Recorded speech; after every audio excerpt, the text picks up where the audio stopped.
साक्षी का परिवार middle class है। परिवार में माँ पिता है। साक्षी के जीवन में तब जिम्मेदारियां बढ़ जाती है जब एक दिन अचानक उसके पिताजी को पैरालिसिस आ जाता है। साक्षी पर अब उसके छोटे भाई और एक छोटी बहन के साथ पिता के इलाज और घर चलाने का बोझ आ गया है। साक्षी ग्रेजुएट है, वो अब नौकरी करके सारे घर की जिम्मेदारी अच्छे से संभाल रही है। उसे अब अपनी फैमिली के अलावा कुछ नहीं दिखाई दे रहा है। पिता और माँ को साक्षी पर गर्व है। साक्षी ने इस दौरान कई अच्छे रिश्ते को मना कर दिया। इसमें से कुछ उनके रिश्तेदार ने बताए थे, इसलिए रिश्तेदार अब साक्षी से थोड़ा जलने लगे। साक्षी को एक लड़का रचित कुछ दिनों से फॉलो कर रहा होता है। लड़के को साक्षी अवॉइड करती है, लेकिन उस लड़के रचित का रिश्ता लेकर उसकी माँ उनके घर आती है। वो लड़का अच्छी पैसे वाली फैमिली से था। साक्षी को अब अपने माँ और पिता का बहुत ज्यादा प्रेशर होता है। इस वजह से वो काफी मनाने के बाद मान जाती है, लेकिन वो एक शर्त रखती है कि वो अपने घर को संभालेगी और नौकरी नहीं छोड़ेगी। लड़के की माँ यह मान जाती है। शादी होती है। शादी के लिए वो खुश है। शादी के पहले वो लड़के से मिलकर बात करना चाहती है, लेकिन लड़के की तरफ से कोई पहल नहीं होती तो वो भी कुछ नहीं करती। जल्दी में शादी करवा दी जाती है। रचित शादी के दिन ही कई दिनों बाद उसे दिखाई दिया है। बहुत नर्वस लग रहा है। वो जिससे पीछे पड़ा था शादी उसी से हो रही है, लेकिन फिर भी उसके चेहरे पर खुशी नहीं है।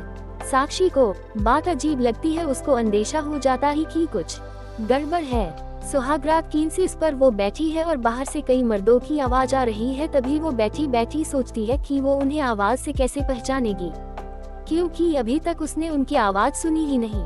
और फिर रचित कमरे में आता है। चेहरे का रंग पूरा उड़ा हुआ रहता है। साक्षी एक नजर चुपके से उठाकर उसे देखती है। वो भी बिस्तर के एक कोने पर बैठ जाता है। कई देर हो जाती है। साक्षी को अजीब लगता है, क्योंकि रचित ना कुछ बोलता है और ना ही उसके पास आता है। फिर साक्षी ही पहल करती है और कहती है, सुनिए, आप इतने नर्वस मत होइए, मुझे आप पसंद है। रचित उसकी ओर मुड़ता है। साक्षी उसको पूछती है, क्या हुआ, आप खुश तो है ना? रचित केवल गर्दन हिलाता है। साक्षी बोलती है, मुझे आपसे बहुत बातें करनी थी, लेकिन आपने पहल ही नहीं की, चलिए अब करते हैं। रचित अभी भी चुप रहता है। साक्षी फिर बोलती है, आप कुछ बोल क्यों नहीं रहे? रचित की आंखों में अब आंसू आ जाते हैं। साक्षी घबरा जाती है, क्या हुआ, मुझे बताइए तो। रचित अब साइन भाषा में बताता है कि वो बोल नहीं सकता। साक्षी को धक्का लगता है। वो चुप हो जाती है और रचित से दूर हो जाती है। पहली रात ही उसे पता चल जाता है कि उसके परिवार वालों के साथ धोखा हुआ है, क्योंकि लड़के वालों ने इतनी बड़ी बात छिपाई। उसे धोखा बर्दाश्त नहीं होता है। वो अपने घर वापस लौट आती है। उसके परिवार को भी इस बात का पता नहीं होता। परिवार वाले भी ये सुनकर शॉक रह जाते हैं और अपने आप को कोसते हैं कि उन्होंने जल्दी कर दी, पहले पता लगवाना था। साक्षी ने फैसला लिया कि अब वो कोर्ट में बात ले जाएगी। शादी के एक दिन बाद ही बात तलाक तक पहुंच जाती है। साक्षी तलाक की अर्जी देती है। रचित की माँ साक्षी के घर आती है। साक्षी की माँ उन्हें भला बुरा कहती है। साक्षी उन्हें रोकती है। वो पूछती है, आपको जरूरी नहीं लगा इतनी बड़ी बात हमें बताना? रचित की माँ नीचे मुंह कर और चुप रहकर सारी बात सुन रही है।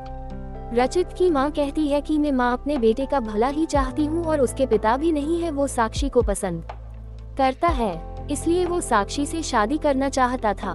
मैंने हिम्मत की बोलने की, मगर मैं कर नहीं पाई। फिर मुझे डर भी लगा, क्योंकि पहली बार उसने कुछ करने को कहा। उसने तो मुझे बोला था कि तुम्हें सब बता दो, और मैं चाहती भी थी लेकिन नहीं कर पाई। मैंने रचित को भी झूठ बोला कि तुम मान गई, लेकिन शादी के पहले उसे पता चल गया कि मैंने उसको झूठ बोला है। तब तक देर हो गई थी, इसलिए वो खुश नहीं था। साक्षी, शायद तुम मुझे समझ पाओ। साक्षी अभी भी गुस्से में है। वो बोलती है कि मुझे रचित के ना बोलने से कोई प्रॉब्लम नहीं है। गुस्सा इस बात का है कि आपने धोखा दिया, झूठ बोला, और वो मुझे बर्दाश्त नहीं। तलाक की अर्जी के बाद रिश्तेदार तो साक्षी और उसके परिवार की इस हालत पर खुश है। वही तलाक में अभी कुछ महीने का समय है। साक्षी अब अपने घर पर पहले की जीवन शैली पर लौट आती है। वो जॉब पर जाती है और कुछ दिनों बाद फिर रचित उसे दिखाई देता है, दूर से ही बस। अब वो साक्षी को देखता है। साक्षी के ऑफिस के बाहर वो लगातार आता है। 15 दिनों तक साक्षी उसे अवॉइड करती है। फिर एक दिन उसके पास जाकर बोलती है, अब ये सब करने से कुछ नहीं होगा और मैं नहीं चाहती कि तुम कुछ नाटक करो, इसलिए यहाँ आना बंद कर दो, समझे? साक्षी की बातें वो सुन रहा है। वो साक्षी को इशारों में काफी पीने को कहता है, लेकिन साक्षी वहाँ से चली जाती है। अगले दिन फिर वही रचित खड़ा रहता है। साक्षी उसके पास जाकर कहती है, काफी पीकर मेरा पीछा छोड़ दोगे? रचित गर्दन हाँ में हिलाता है। टेबल पर दोनों आमने सामने बैठे रचित अपने फोन में कुछ मैसेज टाइप करता है। साक्षी उसको देख भी नहीं रही है। साक्षी के फोन में मैसेज आता है, रचित का लिखा होता है, sorry but I really love you so much. कोई भी बोलने वाला तुम्हें मुझसे ज्यादा प्यार नहीं कर सकता, और बात तो झूठी भी कोई सकता है, लेकिन आंखें हमेशा सच बोलती है। एक बार मेरी आंखों में देख लो, फिर तुम्हें जो सही लगे वो करना। साक्षी का सारा गुस्सा मैसेज पढ़ते ही चला गया। वो धीरे से अपनी आंखें उठाकर रचित की आंखों में देखती है और उसकी आंखों से आंसू निकल आते हैं। वही वो उसको बोलती है, पहले ऐसी बात नहीं लिख सकती थी, मुझे आज तक कभी किसी ने ऐसे नहीं समझाया। वो खड़ी होती और रचित को बोलती है, चलो मेरा सामान वापस अब तुम ही उठा कर ले जाओगे। रचित उठकर साक्षी को हक करता है।